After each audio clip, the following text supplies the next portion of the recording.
Level 0, the calm before the fire. Before any bullet is fired, wars often start with words. That's level 0. It's the stage of threats, propaganda, and chest thumping. Imagine two neighbors arguing over who owns the fence between their yards. At this point, no one's thrown a punch, but both are yelling loud enough for the whole street to hear. In geopolitics, that looks like fiery speeches at the United Nations, leaders sending not-so-subtle tweets, or state media blasting dramatic headlines. Think back to the Cold War. The US and the Soviet Union often exchanged heated rhetoric long before missiles were ever moved into position. Or more recently, when North Korea and the US went back and forth with colorful nicknames and threats. Technically still peace, but the tension felt like an action movie trailer. Level 0 might seem harmless, but it's deceptive. Words shape public opinion, justify future actions, and box leaders into corners. Once you've told the world your enemy is a serious threat, it's much harder to back down without looking weak.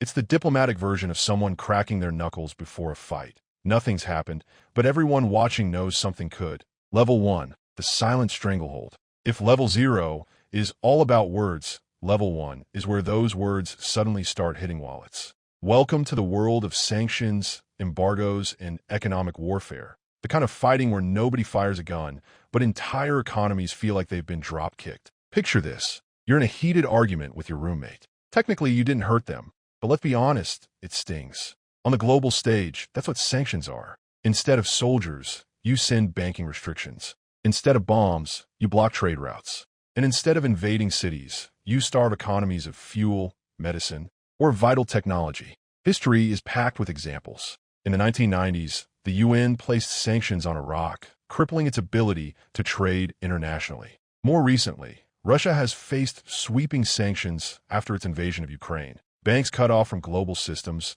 luxury goods banned, even billionaires losing access to their superyachts. It's not flashy like tanks rolling in, but it hurts. And here's the science behind it. Economists call this weaponized interdependence. Globalization means countries rely on shared systems. Banks, shipping, even software. Shut someone out, and suddenly their modern society starts to feel medieval. But here's the dark twist. Sanctions can backfire. Cut off resources too aggressively, and the targeted country might double down, lash out, or build black market workarounds. In fact, some argue that heavy sanctions can actually push nations closer to war, not further away.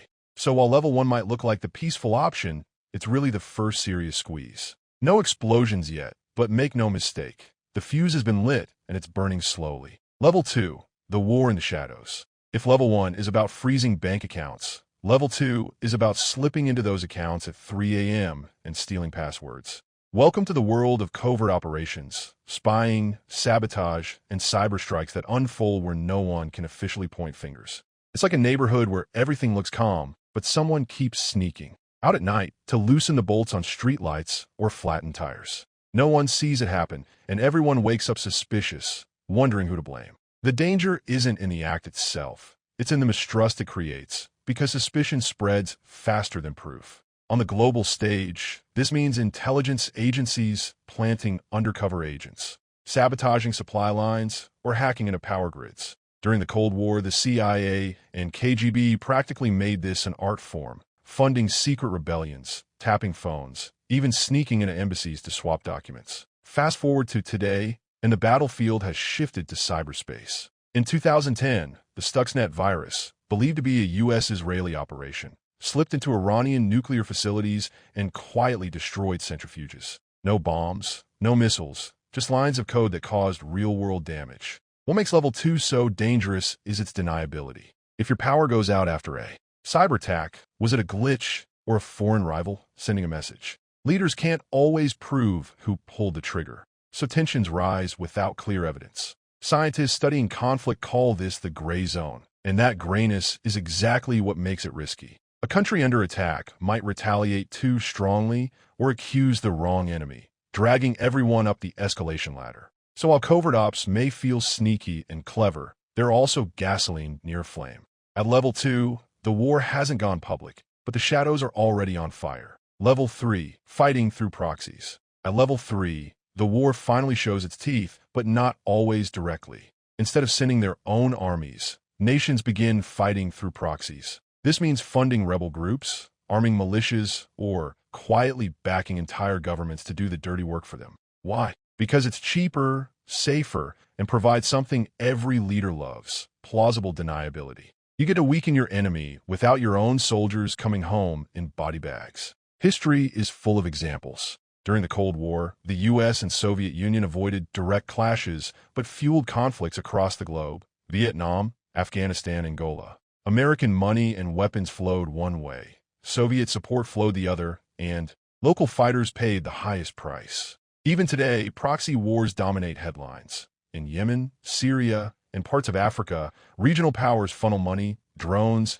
and advisors while denying they're officially involved. Scientifically, political analysts call this a form of asymmetric escalation, where superpower pushes the fight outward, using smaller players as buffers. It creates distance from the battlefield, but multiplies the chaos on the ground. Civilians often find themselves trapped in conflicts that aren't even truly theirs. And here's the danger. Proxy wars rarely stay small. When outside nations pump in endless weapons and cash, wars drag on for years, becoming bloodier and harder to end. What starts as a localized dispute can spiral into a grinding stalemate where no side wins, but everyone suffers. Level 3 is where things start to feel serious. The humor is gone, the costs are real, and the stakes are higher. At this stage, you're not just watching a conflict. You're watching the world's larger powers use smaller nations as chess pieces in a deadly game.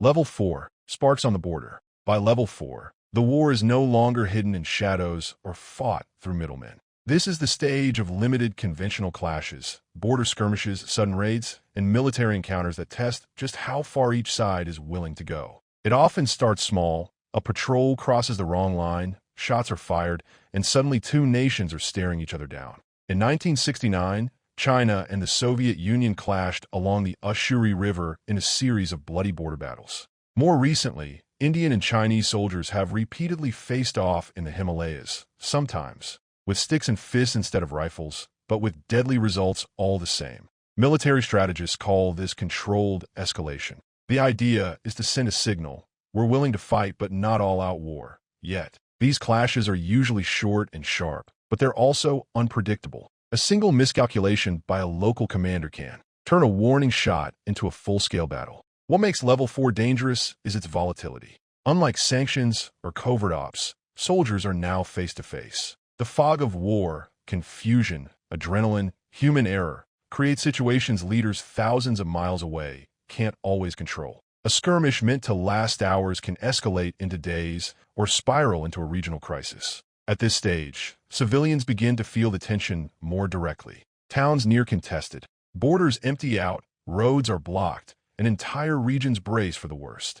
The fire is lit, but not yet raging. Level 4 is the tipping point. It's no longer whispers, secret moves, or proxy battles. This is when nations openly draw blood, knowing that the next step could drag both sides into the abyss of full-scale war. Level 5, full conventional war. At level 5, the gloves are off. What began as border skirmishes has now erupted into full-scale conventional warfare. Armies mobilized, tanks rolling, jets screaming overhead, the kind you see in history books and documentaries. Think of World War II after 1939. No longer contained to political threats or small raids. It became armies of millions clashing across continents. Military science describes this stage as the kinetic phase, where the raw energy of war is unleashed. Battles aren't limited to frontiers anymore. They spread to cities, supply lines, and key infrastructure. Civilians become targets, whether directly or indirectly, as bombs fall near homes and resources are seized for the war machine.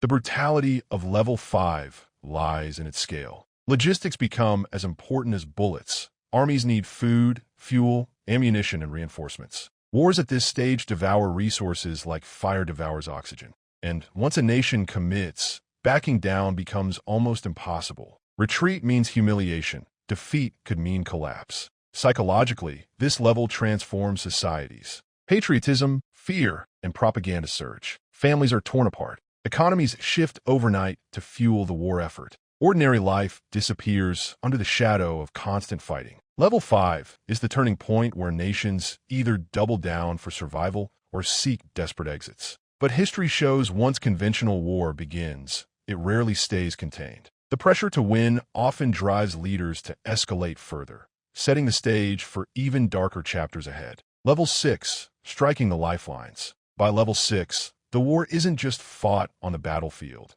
It's fought against the very infrastructure that keeps a nation alive. Armies shift from targeting soldiers to targeting the systems that feed them, move them, and keep society functioning. Roads, bridges, fuel depots, communication hubs, power plants. These become the new front lines. History offers chilling reminders. During World War II, Allied bombers relentlessly targeted German railways and factories, crippling their ability to supply the front. In the Gulf War of 1991, U.S. airstrikes destroyed Iraq's power grid, plunging cities into darkness. And more recently, missile strikes in Ukraine have focused on energy infrastructure, leaving millions without heat or electricity in the dead of winter. Military theorists call this strategy systemic paralysis, the idea that if you choke off the arteries of a nation, the body of its army collapses. It's a cold calculation, but in practice, civilians suffer first. When power grids fail, hospitals go dark. When supply lines crumble, food shortages begin. War is no longer just a soldier's burden. It becomes everyone's nightmare. This level is dangerous because it blurs the line between combatants and innocents. Bombing a bridge may cut off enemy tanks, but it also cuts off families trying to escape.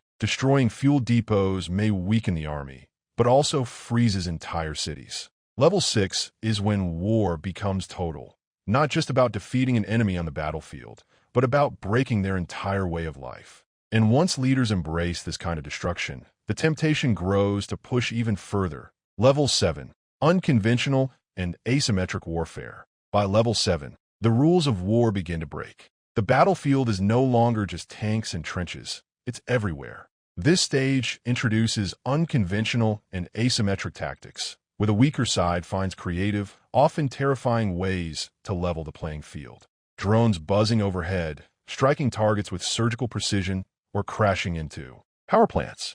Guerrilla fighters blending into city streets, hitting hard and disappearing before an army can react. Cyber attacks crippling hospitals, stock markets, or even water treatment plants.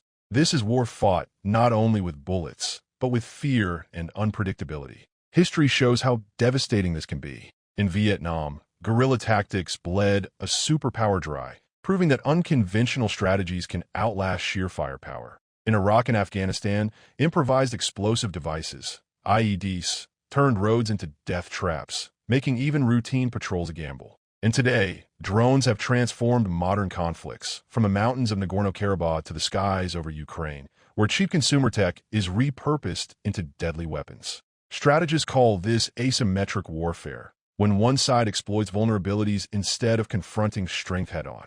It's David versus Goliath, but in the modern version, David has access to hacking tools and explosive drones. The danger of level 7 lies in its unpredictability. Unlike conventional battles with clear front lines, unconventional warfare seeps into daily life. Markets, schools, and neighborhoods can suddenly become battlegrounds. Civilians can't tell where safety ends and danger begins. This is the level where war feels omnipresent, lurking in unexpected places. It no longer respects boundaries or rules. And once nations normalize these tactics, the path to even more destructive weapons, once thought untouchable, begins to open. Level 8. The shadow of mass destruction. At level 8, war enters its most chilling phase, the moment when weapons of mass destruction move from distant threats to real options on the table. Nuclear warheads, chemical agents, biological weapons. Tools so devastating they don't just kill soldiers, they endanger entire civilizations. This is the level of nuclear posturing and brinkmanship. During the Cuban Missile Crisis in 1962, the world held its breath as U.S. and Soviet leaders stared each other down, each side ready to launch if the other flinched. In the end, diplomacy pulled humanity back from the edge, but the lesson was clear. Once these weapons are in play, even a single misstep could trigger catastrophe. Sometimes the threat alone is the weapon. Nations conduct missile tests, parade nuclear-capable vehicles, or make fiery speeches to remind their rivals. We could end this all right now. It's psychological warfare at the highest level, designed to paralyze opponents with fear. More recently, North Korea's nuclear program has pushed the world into familiar tension. Each test launch sparks global headlines, because every demonstration carries the same message. We're willing to climb higher on the ladder if you force us. Scientists call this deterrence theory, the idea that by showing off your deadliest weapons, you actually prevent their use. But deterrence is a fragile balance. One accident, one misread radar signal, one overconfident leader, and the unthinkable could become real. Level 8 is the point where war stops being about territory or power and becomes about survival itself. It's no longer how do we win, but how do we make sure the world doesn't end? And the terrifying truth is, from here, the next step leaves almost no room to turn back. Level 9, Fire and Ashes. If Level 8 is about threats and warnings, Level 9 is the nightmare, the actual use of weapons of mass destruction. At this stage, restraint is gone. Nuclear warheads detonate. Biological or chemical agents spread. The goal is no longer victory on the battlefield. It's annihilation of the enemy's capacity to exist. History gives us only one glimpse of this horror. In August 1945, Hiroshima and Nagasaki were struck by atomic bombs. In seconds, entire cities vanished, and tens of thousands of lives were extinguished. Survivors described skies turned to fire, shadows burned into walls, and a silence so deep it felt like the world had ended. That was just 2 bombs. Today, thousands of nuclear weapons sit armed and ready, each one far more powerful than those first detonations. Scientists have modeled what a full nuclear exchange would look like. Beyond the initial blasts, firestorms would send soot into the atmosphere, blocking sunlight. Crops would fail. Temperatures would plummet. This scenario is known as nuclear winter, a chain reaction where the war doesn't just kill millions instantly, it starves billions over time. And it's not only nukes. Chemical weapons can choke entire cities. Engineered pathogens could sweep across continents. These are weapons that make war borderless, where civilians and soldiers share the same fate. At Level 9, humanity stares into the abyss. This isn't about seizing land or forcing peace talks. It's about raw destruction, calculated to break an enemy so completely that surrender is the only option. But the price is catastrophic. Once unleashed, these weapons can't be controlled. Level 9 is the point where war becomes self-destructive, a firestorm that threatens not just armies, but the survival of humanity itself. Level 10, Collapse and Oblivion. Level 10 isn't just about war. It's about what happens when war erases the very foundations of society. At this point, the conflict has spiraled so far out of control that survival itself becomes the only goal. Nations no longer fight for victory, but to drag their enemies down with them. It's mutual destruction, the absolute abyss of human conflict. Imagine nuclear exchanges so devastating that cities vanish in minutes, entire continents scarred beyond repair. Governments crumble under the chaos, supply chains disappear, and the systems we take for granted, electricity, medicine, food distribution, cease to exist. In this world, there are no victors, only survivors scrambling through the wreckage. History has never truly reached this level, but we've seen glimpses of how fragile society can be. After Hiroshima and Nagasaki, survivors faced radiation sickness, famine, and societal collapse. During the Black Death in medieval Europe, not a war, but a catastrophe, the collapse of order showed us how quickly civilization can fracture when systems break. Level 10 is all of that, magnified by deliberate human action. Scientists warn that in a global nuclear war, fallout wouldn't just poison the air, it could plunge the planet into years of nuclear winter, wiping out crops and ecosystems. Civilization itself could unravel. The world, as we know it, wouldn't simply change, it would vanish. At Level 10, war is no longer a contest of nations. It's a suicide pact written in fire and ash, where the idea of winning is meaningless. Humanity teeters on the edge, staring into a future where there may be no future at all. This is the final rung of a ladder, the moment where escalation doesn't just end wars, it ends everything.